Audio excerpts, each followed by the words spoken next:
तभी उसके कानों में झाड़ी के पत्तों से एक आवाज टकराई। मुझे तोड़ लो, मुझे खाने वाला हर व्यक्ति विचित्र बीमारी से बच सकता है। आदित्य की आंखों में एक रहस्यमयी चमक उभर आई। उसने तुरंत उस झाड़ी की पत्तियां तोड़ ली और तेजी से गांव की ओर लौट चला। इत्तेफाक से चौधरी उसके घर के दरवाजे पर बैठा था। आदित्य की आंखों में चमक देखकर चौधरी बोला, हाँ, लगता है तुमने वाकई में जड़ी बूटी तलाश कर ली है। हाँ चौधरी जी, जो महामारी की चपेट में है उसे ये पत्तियां खिला दीजिए। मुझे पूरा विश्वास है कि वो स्वस्थ हो जाएगा।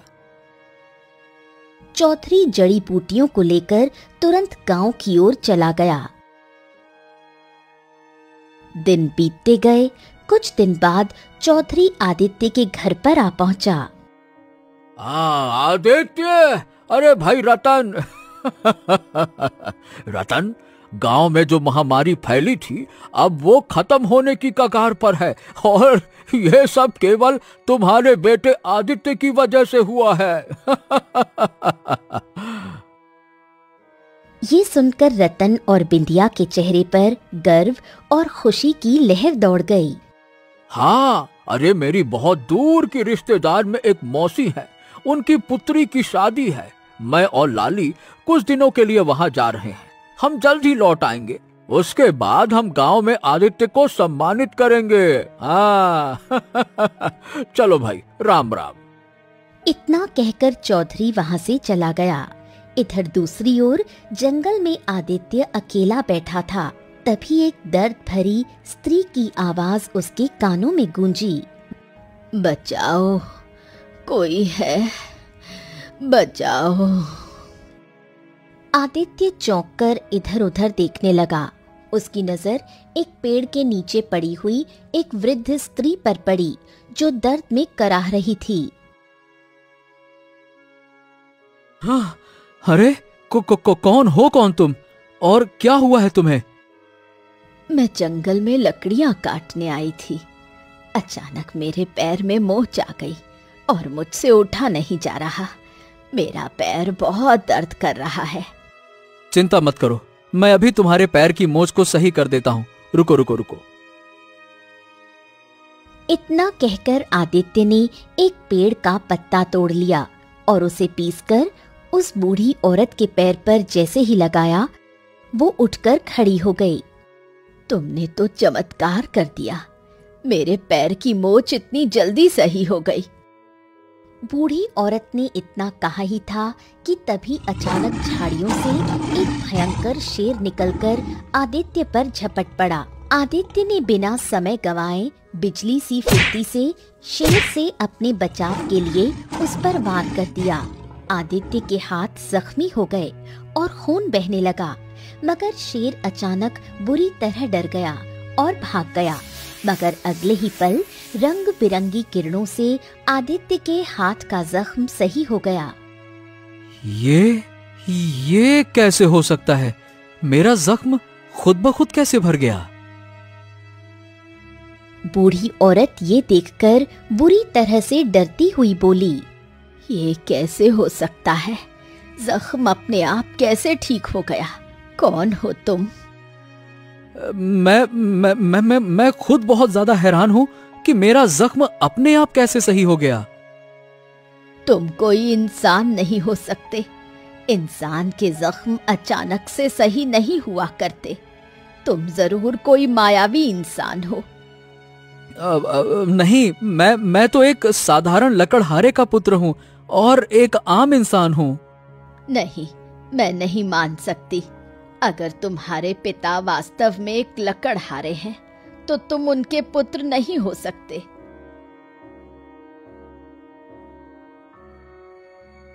इतना कहकर वृद्ध स्त्री वहां से रहस्यमयी अंदाज में चली गई।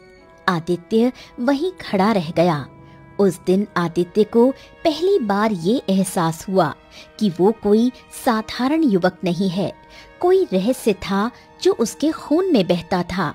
कुछ देर बाद जब आदित्य घर लौटा तो उसने देखा उसकी माँ बिंदिया जोर जोर से खांस रही थी और रतन चारपाई पर पड़ा कांप रहा था। आदित्य अपनी माँ की ओर देखते हुए बोला, ए माँ, क्या हुआ माँ?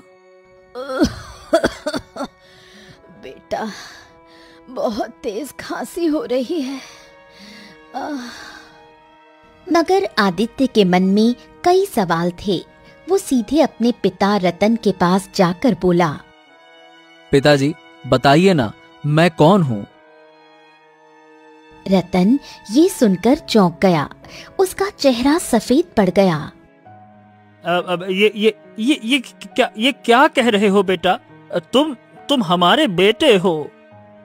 नहीं पिताजी, मैं वो सच्चाई पूछ रहा हूँ जो शायद आप जानते हैं और मुझे बता नहीं रहे। बताइए ना, मैं कौन हूँ? रतन चारपाई से धीरे धीरे उठकर बैठ गया। तुम ऐसा क्यों पूछ रहे हो बेटा?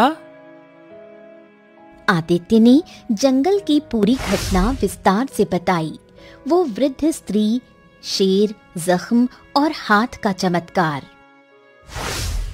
अगर मैं वास्तव में आपका पुत्र हूँ तो फिर आप अपना हाथ काटिए। अगर आपका जख्म खुद ब खुद भर जाएगा तो मैं विश्वास कर लूंगा कि मैं आपका बेटा हूँ। चलिए काटिए। रतन के पास अब सच्चाई छिपाने का कोई रास्ता नहीं बचा था। वो बिंदिया की ओर देखने लगा। रतन एक पुराने कमरे में गया और बहुत पुराने बक्से में से वही मटका निकाल कर ले आया जिसे उसने वर्षों से छिपा कर रखा था, और सारी घटना अपने बेटे आदित्य को बताते हुए बोला, बेटा, ये मटका जंगल के उस हिस्से से मिला था जहाँ चांदी की चमक वाला पेड़ था। हमने सोचा था कि इस मटके में धन होगा, मगर जब खोला तो उसमें से तू निकला बेटा, तू। ये सुनकर आदित्य चौंक गया। बस तब से हमने तुझे अपने बेटे की तरह पाला। हमने कभी तुझे अपने से अलग नहीं समझा। अगले ही पल रतन को भी जबरदस्त खांसी उठने लगी। वो गिर पड़ा। आदित्य अपने सारे सवाल भूल गया और बोला, अरे पिताजी, अचानक से ये क्या हो गया आपको? पिताजी।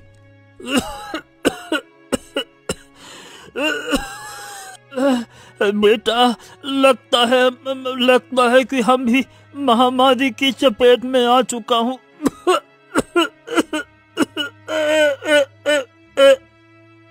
इतना कहकर रतन ने दम तोड़ दिया। तभी आदित्य की माँ बिंदिया भी तेजी से खांसने लगी और कुछ ही देर में बिंदिया की भी सांसें थम गईं। पिताजी,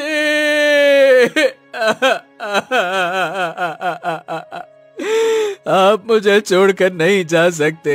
मैंने तो बस आपसे पूछा था कि मैं कौन हूँ। हे माँ, उठो ना।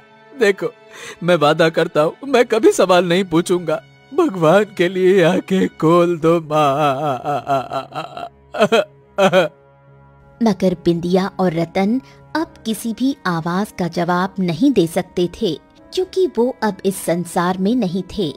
आदित्य बहुत देर तक चीखता रहा, रोता रहा, धरती पर सिर पटकता रहा। तभी अचानक रतन और बिंदिया का शरीर काले धुएं में परिवर्तित होकर गायब हो गया। अगले ही पल वो काला धुआं उस मटके के अंदर समा गया। ये देखकर आदित्य बुरी तरह से चौंकते हुए अपने आप से बोला, अब ये क्या रहस्य है? ये क्या हो रहा है? आदित्य के दिमाग ने काम करना बंद कर दिया। वो बहुत देर तक उस मटके को घूरता रहा। कुछ देर बाद वो उस मटके को उठाकर अपने आप से बोला, मुझे लगता है कि मुझे चांदी की चमक वाले पेड़ की खोज करनी चाहिए जहां पिताजी को ये मटका मिला था, और पिताजी को इसी मटके के अंदर मैं मिला था। मुझे विश्वास है कि हो न हो वहीं पर कोई बहुत बड़ा रहस्य छुपा है। आदित्य उसी जंगल की ओर चल पड़ा जहां उसकी कहानी शुरू हुई थी। घंटों जंगल की पगडंडियों पर चलते चलते आदित्य थककर हाथ में मटका लिए एक वृक्ष के नीचे बैठ गया। हाँ, अब आखिरकार उस चांदी के पेड़ को मैं खोजूं तो खोजूं कहाँ हो सकता है ये चांदी का पेड़? अचानक उसके कानों